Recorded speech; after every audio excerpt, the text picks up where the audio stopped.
Okay. Okay, I think Joseph? Joseph can.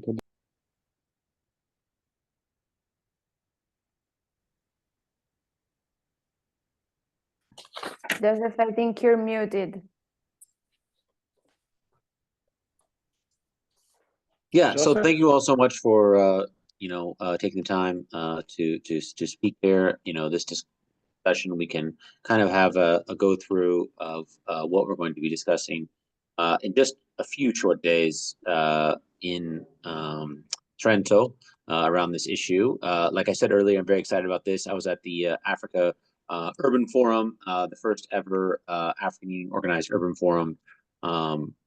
Urbanism there, in which waste management was very much a topic. So I look forward to hearing this. And then, I think I will turn it over to Alberto, right, who's going to give us the introduction. Okay, Joseph, probably I will say a few words of introduction to the Dolomite Conference for everybody, especially for Aida, who is joining us for the first time. So welcome, Aida, to this endeavor. It's not just a conference. We are today having the first of 4 webinars. Hopefully 4. We are having basically 4 webinars for 4 problem setting, problem solving groups, which are 4 groups with students from Bocconi and Politecnico Milano in Milano and their tutors, and they will frame 4 big questions. We will discuss them in the first day of the Dolomite Conference. The Dolomite Conference is a platform for problem solving, as we call it. It's very global. We will have people from academia, from policymakers, from media, from business, coming from basically all macro regions of the world. And the objective is very much to produce fresh ideas, new ideas that can feed the debate, first of all, at COP29 in Baku and G20 in Rio de Janeiro that we will attend. And the debate. So that's why also we have Joseph here, who is helping us to chair the discussion. I will leave the floor to Alberto in a few moments. Alberto and the students are tackling an issue which is very relevant to, say, developing countries, how to achieve sustainable development goals, and more specifically sanitation, with having financial constraints. So it is a question of technologies, it's a question of right financial package, it is a question of incentives. Sometimes it's also a question of changing behaviors of individuals and families. I must say that I read the paper that the group has produced rather quickly, because we are sort of overwhelmed by the entire conference. But I found it is very, very, yes, problem-solving oriented, with a few cases, and with also some, at least criteria to identify solution which cannot be like one size fits all, because the situation are very different in various quote unquote developing place of the world. Having said that, Joseph, I think we can probably leave the floor to the group, and it is Alberto Tarun and Aldo.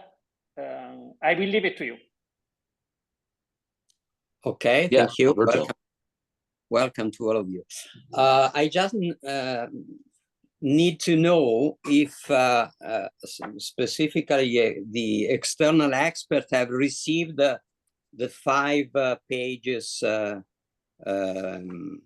relation we are speaking about. Have you circulated this this document? Have you already have a look to it or not? Received, but not read. Sorry. Okay. Yeah, it was basically today, so or yesterday. Today. So yeah, okay. So yes, but you know, do recap. No, okay. I'm not prepared for a presentation of the document. Me too. I just finished to read the document, but eventually we can ask Taron to have a short presentation. What I want to say, I want immediately to raise two questions because we should be the most productive as possible in order to help in finalizing the document also for Trento. For sure in Trento, we expect that the participants to the seminar will add the further insight in the argument. But what is the 2 points? First of all, as far as I understood, there are no up to the moment solution proposed for the three mega city in developing world, focusing as the target of this reasoning: Lagos, Port-au-Prince, and Dhaka.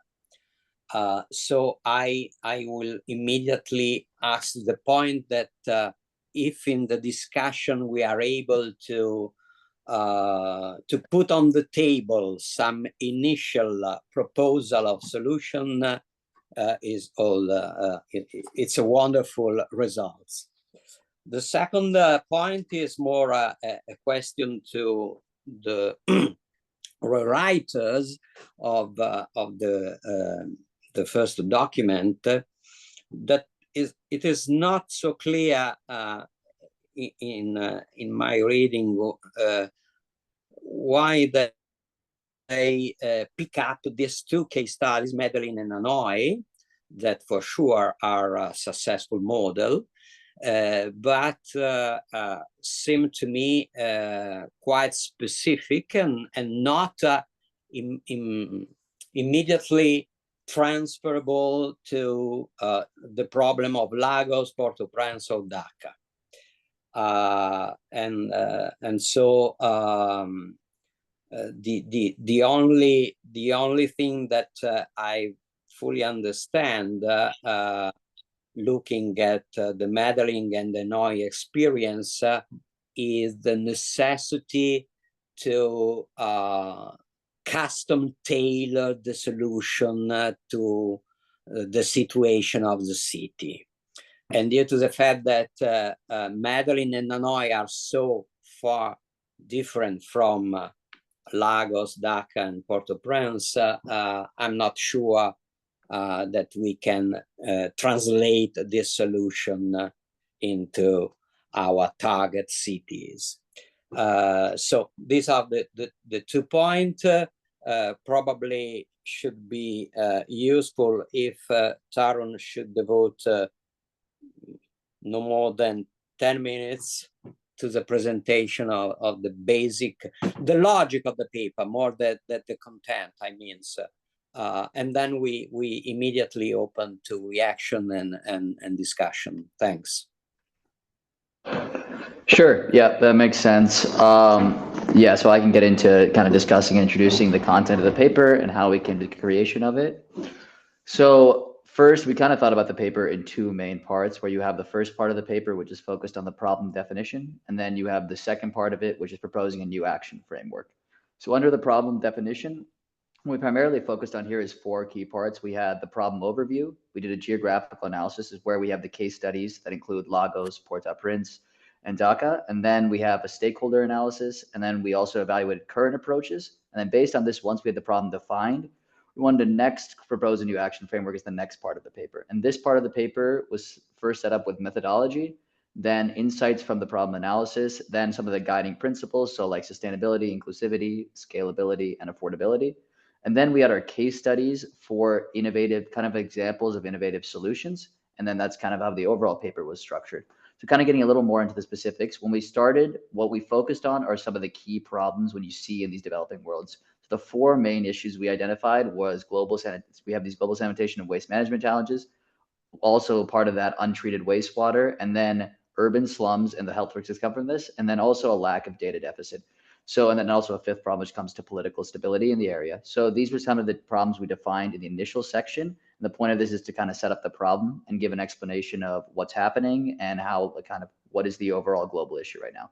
Then we had the geographical analysis. This was kind of the chunk of the original problem definition, because what we wanted to do is that the developing world is quite diverse, right? When you look at Central and South America versus Africa, or you look at that versus Asia, the situations are quite different. So here we wanted to pick 3 different cities that kind of showcased 3 different areas of the developing world. So that's why we have Lagos, which is based in Africa. Then we did Dhaka, which was in Bangladesh. And then we had Port-au-Prince. And kind of the interesting differences, what we see between some of these is that there are some connecting factors in that most of the problems in these areas are driven by rapid urbanization. All 3 of these cities have kind of a large urban slum population.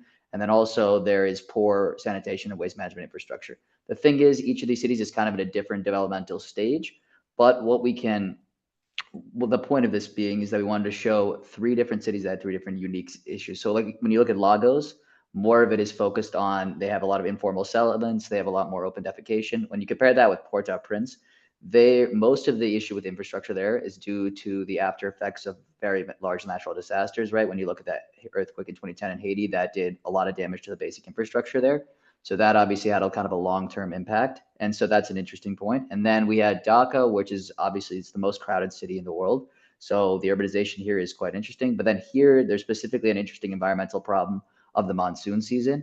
And that's kind of back to Professor Bermonti's point earlier. The connection between Dhaka and Hanoi is that they both have rivers that flow through the city, and they're both in the monsoon season. So part of this sustainable urban water management system that they're using in Hanoi could be applied to Dhaka. Obviously, the populations are different, but it's kind of part of the framework. Then once we did this kind of geographical analysis, we wanted to think about who were the key stakeholders. And we came down to the conclusion that there's 4 key main stakeholders in this, which we first have governments and regulatory bodies, which obviously play a huge role. Then you have the private sector, and then communities themselves, and then obviously NGOs and international organizations. So the point here is we wanted to kind of create the idea that in order for successfully to create these solutions and to provide a framework for these solutions, you need to have interaction between all 4 of these parties. So the government needs to be getting information from the communities and settlements and also working with NGOs. And the biggest point we wanted to make here is public-private partnerships, because obviously when we're looking at the developing world, a big issue there is the funding gap, right? So how can we bridge this funding gap? How can we bring additional funds? And right now, most of what we're seeing is the funds come from NGOs and international organizations, right? So when you look to Lagos at the USAID program, the WASH program, which is funded by USAID, where the idea is that we need to try to create this framework for providing more pathways to private investment, whether that means both increasing awareness of these opportunities and then also public and private partnerships. So once we set up the problem, then we also looked at some of the current approaches, which include like the WASH program in Lagos, and then kind of we also got into the investment patterns a bit. And this is kind of what I was previously mentioning, that the investment patterns are a little more reliant on international aid.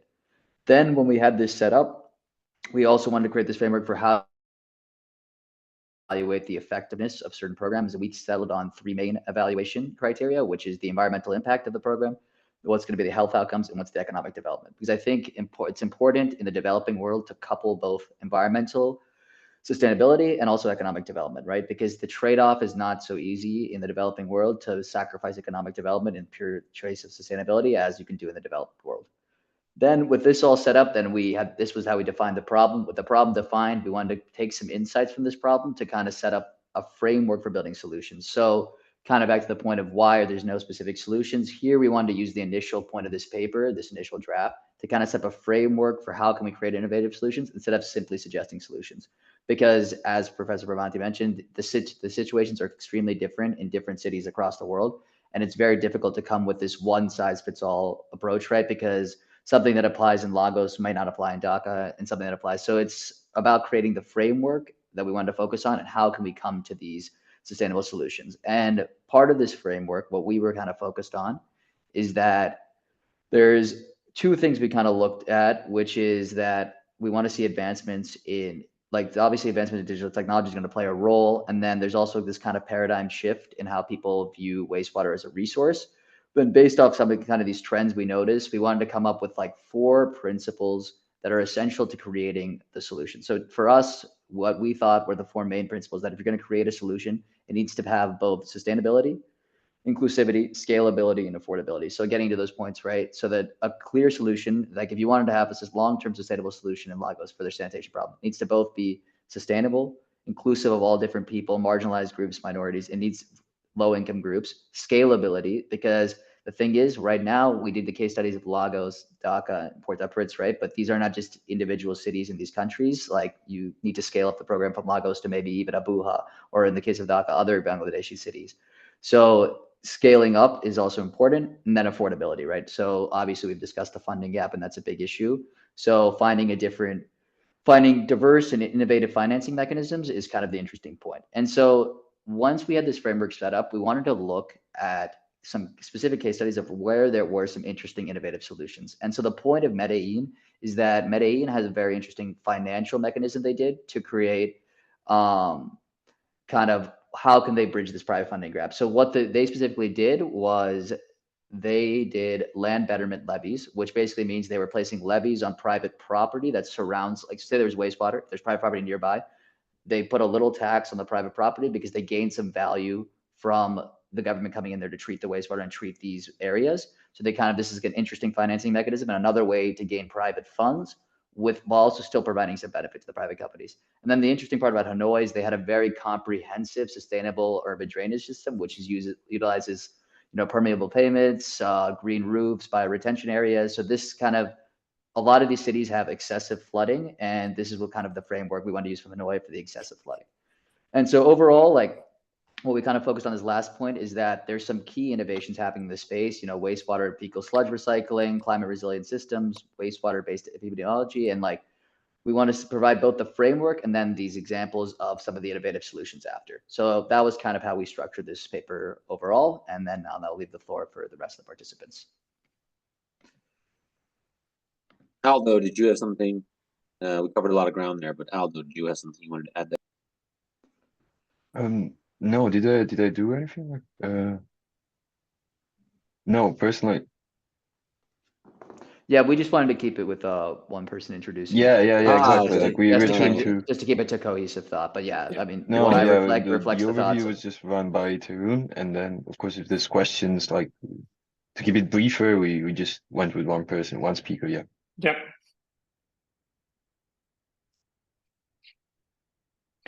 If I can jump in for a second, I would say Tarun and Aldo. By the way, who is the third in your group? She's It's not here. Magali, but Magali. she got a delay. Okay, all right. So we were both delayed today. No, I would suggest probably to, in this very case, I do not like slides, but do use a couple of slides to systematically say, Tarun, in which sense the indeed 5 cities, because you also have Hanoi and Medellin are different, and so why these differences matter in terms of the broader approach to the solution that you are thinking about. Makes sense. Yep, we can include that as well, just for some more additional clarity. Sorry about that. Okay. So probably it's Joseph is Aida who Yes. yeah, the next, and then I think also Rossella. Yes, Ida. Thank you so much for having me, and thank you to everyone that prepared this paper. I just have one question before I contribute. Is what was written, is it subject to change? Like, I cannot. Yes, we yeah. can- I can kind of hear. She was saying, is the okay. paper going to be subject to change from here? Yes, this is just an initial draft. So it's very much a work in progress, and we'll be changing it throughout the initial stages up to the conference and during the conference. And then at the end of the conference, there'll be a final output. But this is just obviously initial draft. Yeah. Yeah. so I truly appreciate the effort, but now Alberto. Okay. So I just wanted to bring in an example. In August this year, in my own city, Kampala, in Uganda, there was a case of the landfill where all the dump of over 1,100 tons of rubbish kind of covered the homes nearby. And we had a lot of property lost, a lot of people's lives lost. Over 35 people passed away. So I wanted to ask if this could be a scenario that we could add into this paper, because one of the biggest issues, like waste management is really a critical issue in my country at the moment. It's one of the discussed things with the Kampala Capital City Authority Executive Director being fired because of this incident. So I wanted to ask, is that like a case scenario we can add into this paper? Because I think it can also really bring a big contribution.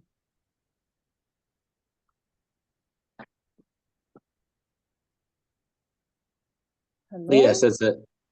I don't know if they heard you, but I think that's Yeah, I think that's a good point at this point. So yeah, I've refocused initially just on the sanitation issues, but that's also a very good point that it's relevant and connected to the overall waste management point. So that is, I think, something we could incorporate. I think right now we were just focused on the sanitation, but you're right, it's part of the overall waste management process. So we can kind of expand the scope of that part to be a little more inclusive. And then that can also expand our scope of cities. And then we'll look more into the situation of Kampala and how we can incorporate that as well too.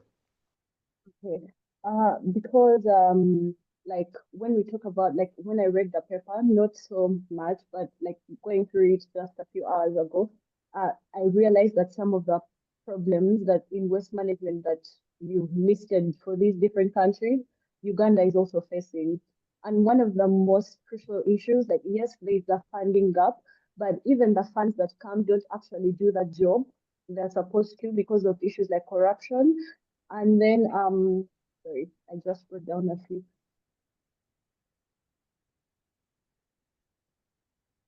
Sorry, you're muted. Yeah. So like the data that there's a data gap too, because it said that over 1,500 tons reached this landfill in Chitezi. It's the region where the incident happened, but only 40%, sorry, like that's what reaches, but there's more rubbish or more trash that is supposed to reach this place. And even that is already overwhelming, yeah? So the thing that out of all the trash that is supposed to reach, we're only getting 40% into this area, and it's not sorted, be it at the household level or even at the level where where the people that are carrying out this job are dumping the site. So there's also the issue of not sorting out the trash.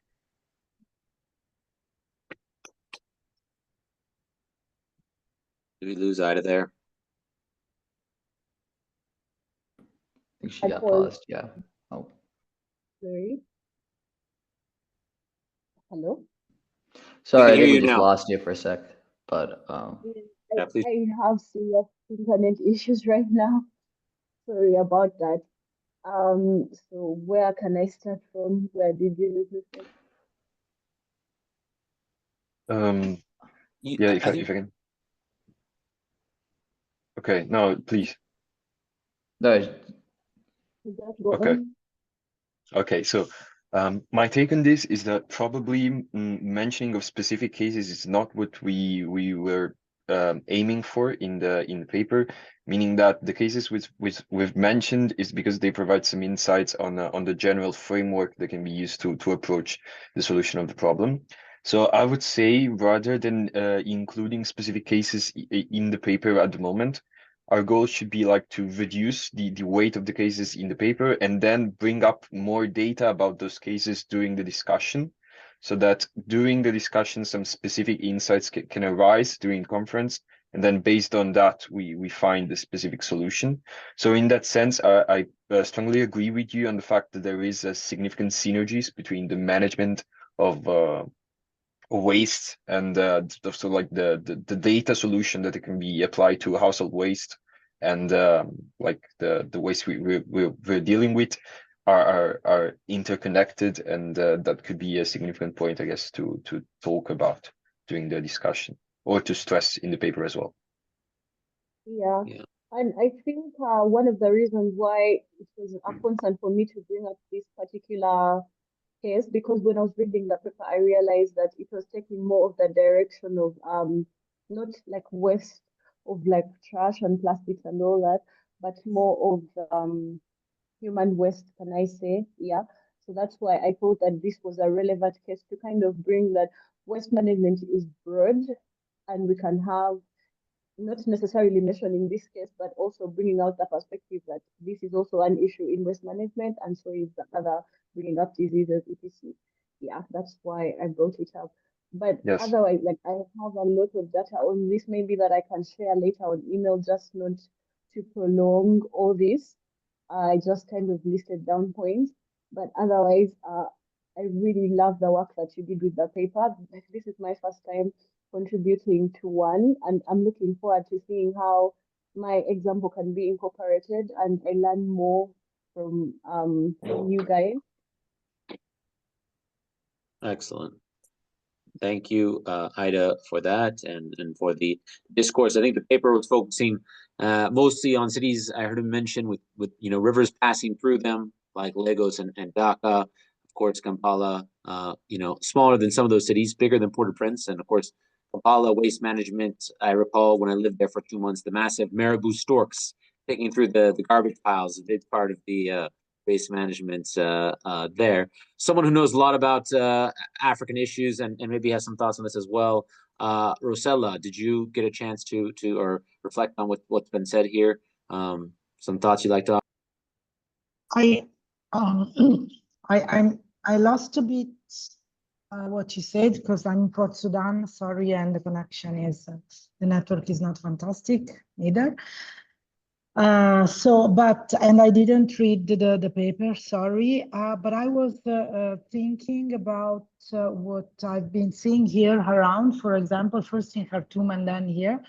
And one thing that we have always discussed a lot about waste management here, particularly here, they have a huge problem with plastic. There are all these plastic bags around Khartoum and Port Sudan now that were even called the flowers of Khartoum, because they were all colored, and that there is a desert land. So these were the only colored spots around, just to give you an idea. And unfortunately, this is becoming also like food for cattle, and so this is having a huge impact on many different also health issues. We are not, as an NGO, directly involved in any, in this field specifically, if not for the waste management of the hospitals, which of course are an important piece. But one thing was that we've always thought that perhaps a good contribution would be to set up like pilot projects that include not only the collection of waste, but also the recycling of waste. So plants in country for recycling, and with the income generated by these plants, this could go back to the community. I don't know if this is applicable to large scale or to large cities, but definitely this was something that we discussed, I remember, many years ago, even with the governor of Port Sudan, and he actually tried, but then it was difficult to find investment to set up the the plants, not to run them. So it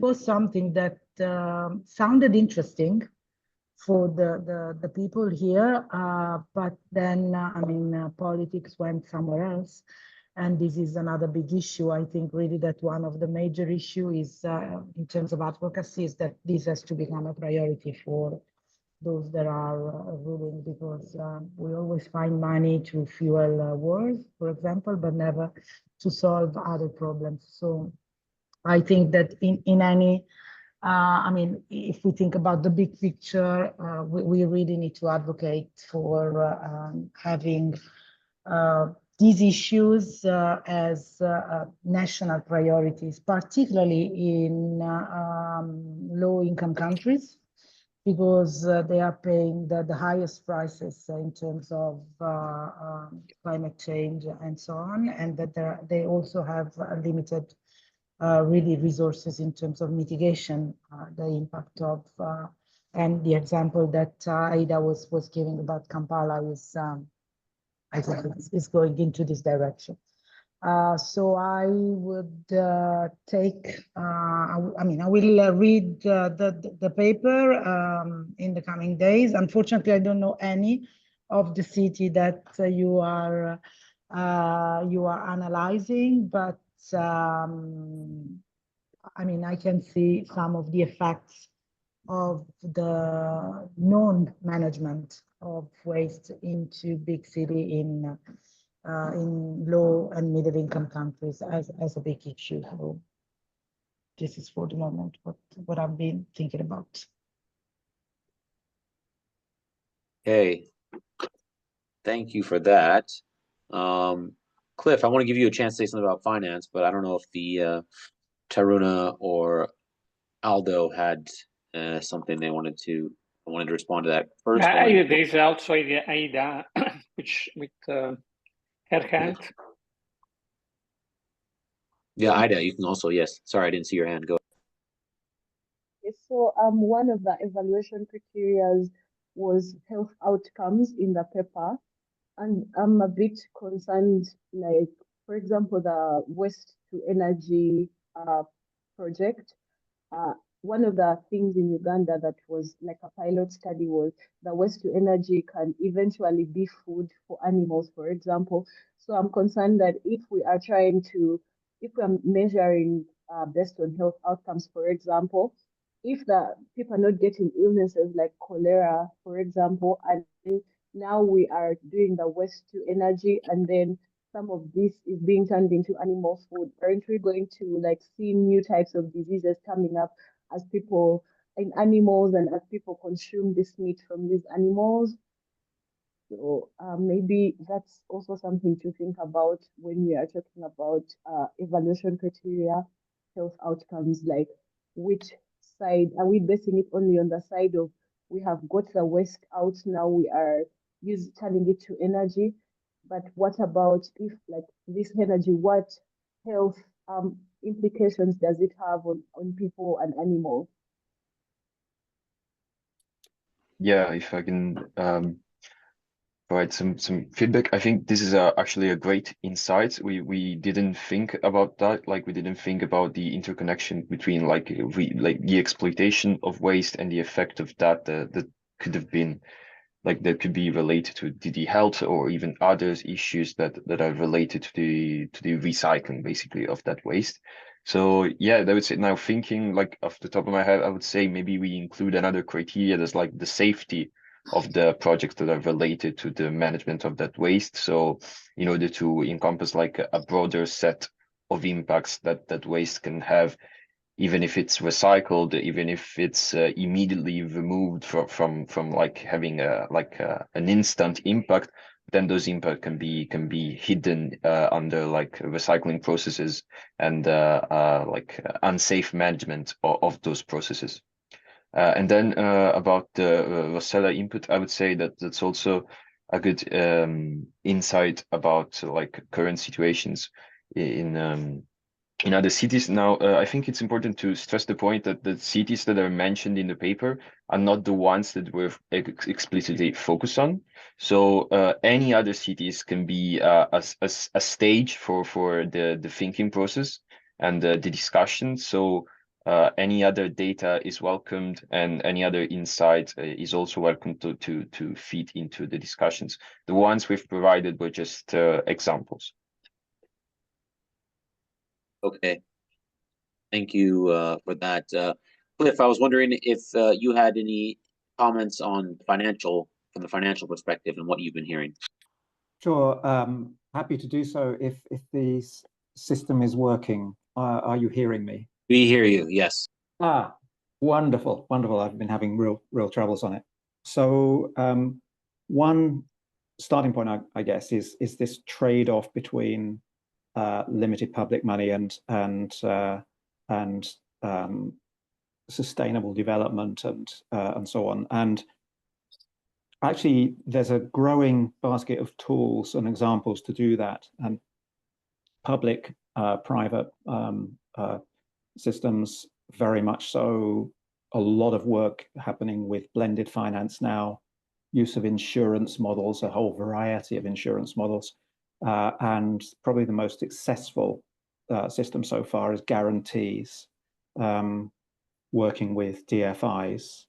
Outcome contracts are particularly useful for governments because the governments only get paid for results, which is useful for them.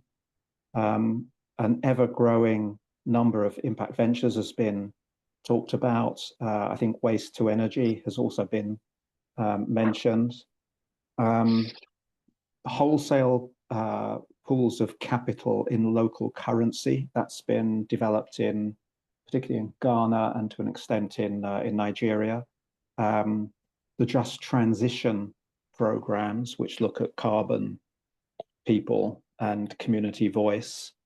And also, some of the more out there things, such as impact valuation, so putting a positive and negative of all investments and all corporate actions, and that would include on waste. However, all of that is good, but they are wonderful tools, but there isn't a huge amount of money behind them. Some of those areas are getting to more size, and I'd say guarantees are the largest at the moment, but it's still far less than is necessary. So when you look at this, yes, investors will come in, but investors will come at investment rate, and that usually requires government or DFI support to make it work. And the public money is just really insufficient to have that. Now, there are many countries which are, putting money against this. A number are setting up regulatory regimes to address climate and other challenges, and that would include the challenges of waste in megacities. I would say there that I would say something in the region of 15 countries have now set up those kinds of regulatory regimes, which makes it more desirable for investors to go into these kinds of areas. They do it for companies and they do it for investors, but underlying this is governments. Where are the governments? So you could ask for more DFI money, but that in general is reducing rather than increasing. But why don't we do what governments are doing to many of us, i.e. having regulatory requirements for sustainability and for carbon and for people? Why don't they look at themselves? Because governments, 1/3 of all money in the world, does not have a system of regulatory reporting in the way that everybody else has to do. So there is now a system which is starting to look at governments. It's the IPSASB. So that's the Impact, Transparency and Public Sector approach. So that is one of the unspoken issues here. There's a lot of push for investors to be braver to work in these areas, but they do need governments, and governments are not putting their systems through, and they're not giving the same regulatory requirements. They're not giving the same visibility than they're asking for everybody else. So I think that's where I would put these different areas in. And apologies that I wasn't able to listen into the earlier stage. Okay, well, we have just about 9 minutes maximum. But first, let me give the Aldo and Tarun, if you want to comment on that, and then we'll take one or two quick comments from the. Yeah, I actually just had there's one question I was going to ask you, Cliff, about this. Is that you kind of mentioned that there used to be increased regulatory requirements from the governments. What are some of the ways you think you could incentivize this? Because you talked about a little about those outcome contracts, which I thought was an interesting thing, talking about governments only get money if they actually achieve results. Because I think the issue here is that there is a lot of there is money in these areas you're saying, but as you mentioned, there's not a lot of requirements around them. So, I mean, other than these outcome contracts, have you seen, I mean, maybe in different places or more in the developed worlds, that ways that these kind of regulatory requirements are able to be pushed onto governments? Yeah, so what's happening, just looking, for example, South Korea, Brazil, Canada, Singapore, Malaysia, the EU, UK, Japan, all of those are requiring regulatory reporting. So regulatory reporting is stage one because it makes it visible, and making it visible means, you know, public pressure, other kinds of pressure. As you get along, further along with things like the International Sustainability Standards Board, again, you're putting another bigger push, and that's a push on the accounting system. And the accounting system, of course, is almost global, so you get a further push. At some point, it is likely that there will be a development of impact valuation systems, and impact valuation systems then put a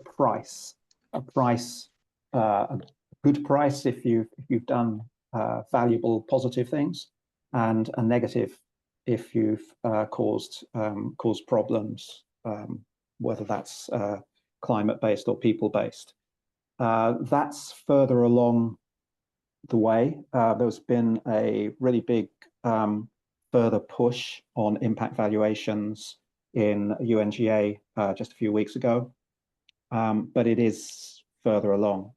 As I say, 1/3 of all of the money in the world in governments is not visible to the majority of its populations.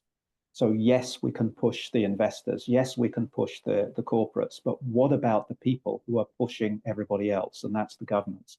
And that lack of impact transparency in the public sector is probably the thing that is holding us back more than anything else at the moment. That makes sense. That's something we can touch on more in the paper, because we talked about increased private investment, but we didn't really get in much to putting more pressure onto the governments themselves. So that's something we can include as well. Thank you for that.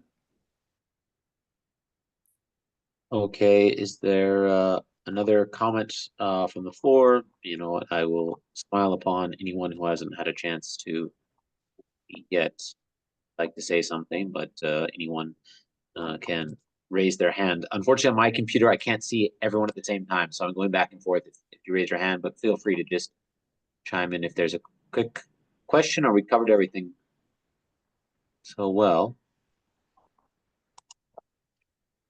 Doesn't look like we have a question, so then I'll go back to Mr. Grillo, if you would like to give a final word here. Then I think we've gone through everything.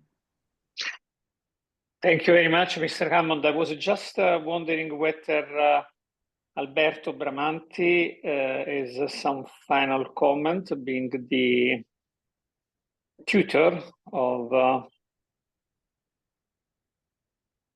Okay.